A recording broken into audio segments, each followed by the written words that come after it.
খ্রিস্ট ধর্মের প্রচার হয়েছে ব্যাপকভাবে, কিন্তু সেটা হয়েছে যীশু খ্রিস্টের আবির্ভাবের প্রায় 400 বছর পরে, 500 বছর পরে এটা প্রচার হতে শুরু করে।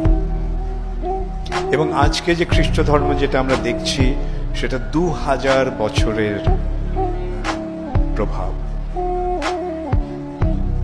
মুসলমান ধর্ম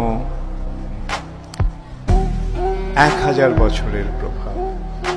হ্যাঁ, সারা পৃথিবী জুড়ে প্রচারিত হয়েছে, কিন্তু অনেক দীর্ঘকালের প্রচেষ্টার ফলে সেটা হয়েছে।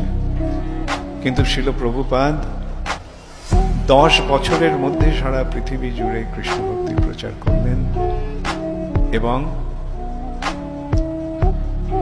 তার অপ্রকটের পরেও তা ক্রমশ বর্ধিত হতে লাগলো।